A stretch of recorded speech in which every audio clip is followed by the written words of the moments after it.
I don't think people acknowledge the homeless as members of the community, and they are.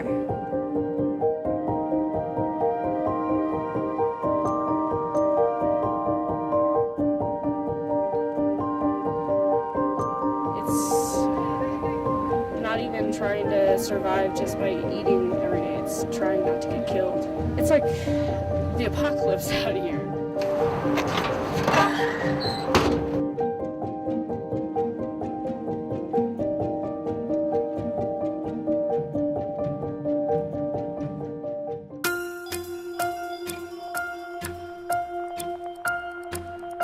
The homeless population in Reno has skyrocketed, leaving people to seek shelter along the river, in parks, and other public spaces. How should the city address this issue? Yeah, great question. This is a very difficult situation and it takes a lot of compassion. So we have to work with our regional partners. We cannot do it alone anymore. We just can't. The problem is too magnified, and that's not just in this city, it's every city. Mr. Lawrence, same question. You have 2 minutes. How would you address the city's homeless issue? What I'm going to do is make common sense plans. And I know that my 2022 plan has the answer there on the homeless, and I'm telling you, with the homeless shelter, it's 1,000% the responsibility of the county. We were dumb to take it on in the first place. It's not okay to be homeless from our perspective as individuals, that we're allowing folks to be out there being homeless. I agree 100% that most of the homeless folks are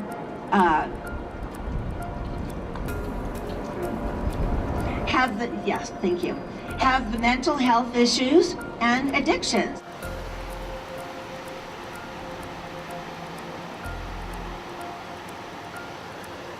If we arrest somebody for camping, the problem is they're going to get released from the jail and they're still going to be homeless. So we really have not solved anything. It's a social issue, so homelessness is not a crime.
I generally tell people that it's members of the community who have come together to try and do something good for other members of the community who really need it.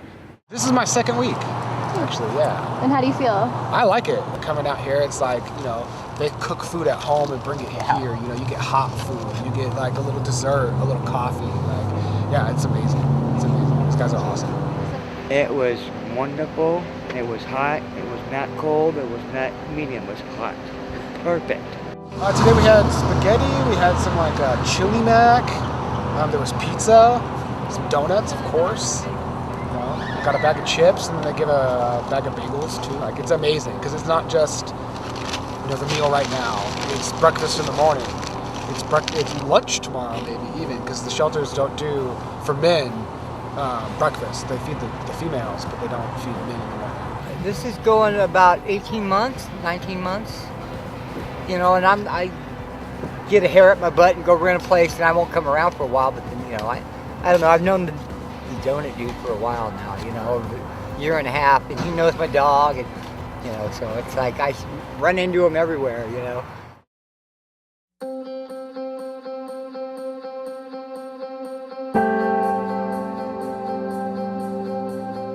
Obviously, I'm here because I'm an anarchist. This is one of the ways that I can show that, express that through direct action towards others that I know could use my time and help. We're not going to be nonprofit.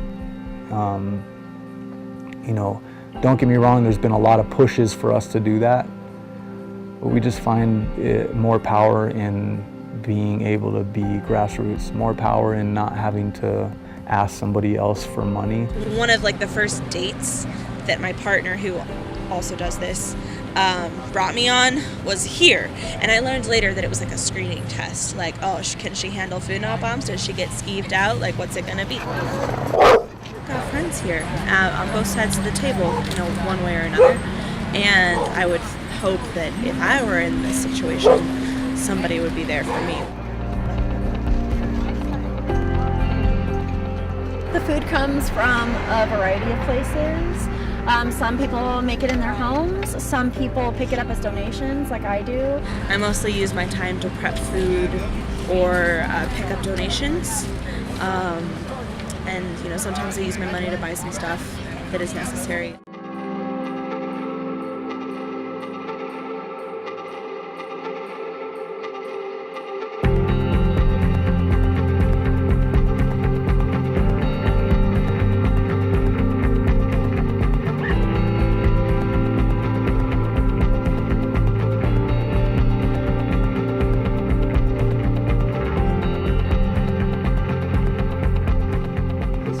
It's absolutely legal. So there is no criminal law that says you can't provide food, cook stuff at home. In the parks or along the river, the biggest issue is there's no bathrooms in the majority of the parks that this is occurring in. What that is causing is a lot of human feces, urination, defecation, that ends up in our drinking water. We really try and look at the root problem to try and find different ideas and solutions to help people out.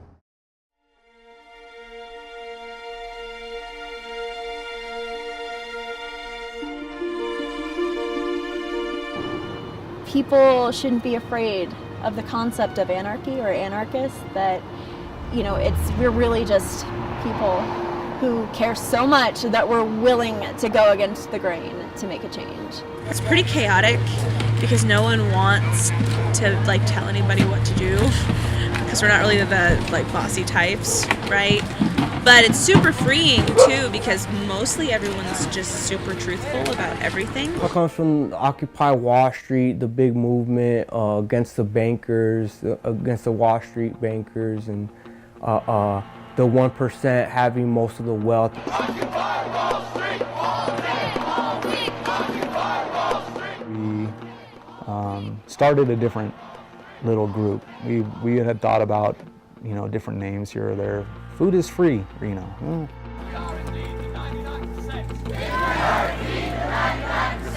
We've been involved in a lot of different organizations out here, always grassroots, anti-capitalist stuff, anarchist stuff. We're really in solidarity with a lot of different groups, any movement that comes out here and wants to build and is standing up for oppressed people. We want to be a part of that. We want to help out. We've been to Black Lives Matter, the protests. We try to show up to every event, try to go and support or just stand with our brothers and sisters. We're just trying to see what can we do to help our community, what we can do to help our planet. The shelter downtown feeds everybody at 5 o'clock, but it's always over-salted, over-seasoned. There's a church inside feeding if you guys are hungry.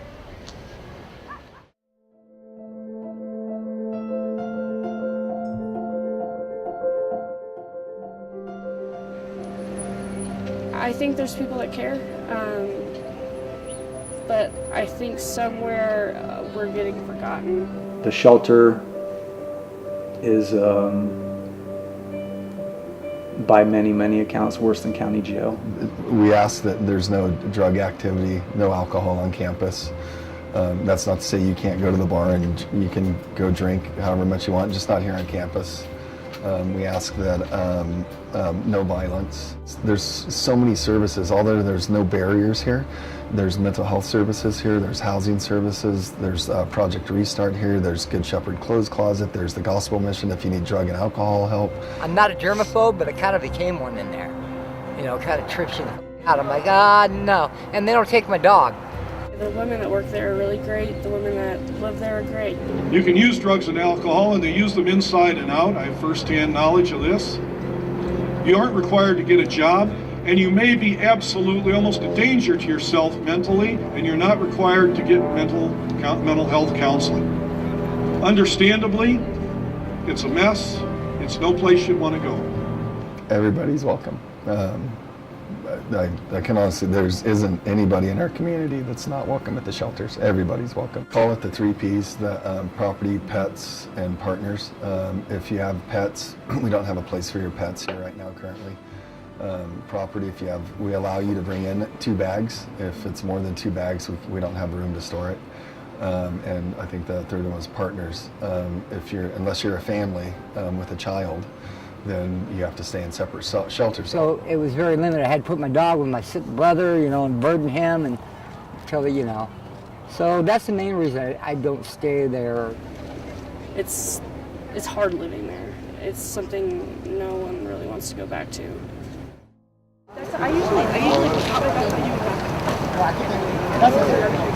I've seen people with regular old jobs, you know, many a times. Become homeless. But I've seen a lot of other people also make it from the streets into a house or into a weekly. You know, so it goes both ways. There's like 1% to 99%. It really makes you think. That's one thing I invite. I invite any politician if they want. I don't trust them, but come take a walk with us, you know, down Fisherman's Park. Come see what's really happening. Would you want them to serve food with you guys? Oh yeah, serve food, come out, speak with the people, or just, you know what I mean, like walk down the river and go into a tent, you know what I mean? Like see how these people are living, look at what's really happening. I don't believe in hierarchy. I don't believe that one human being is fundamentally better than, more than, higher than another for any reason. Race, wealth, status, privilege status within a system, all of that jazz. Like, I just don't buy the idea that we're separate in these fundamental ways. A lot of organizing happened, Occupy Reno, a lot of education, you know, learning about this city, learning about, you know, your local community and the people that are struggling or suffering and what you can do, you know, to try to make a difference. And part of that starts with just sharing a meal with somebody. Share a meal with somebody. That's all it takes. Share a meal. I don't like to call it feeding people. That's like you go feed animals at the zoo, which is also effed up, you know. So no, we go have potluck. We go share food with people.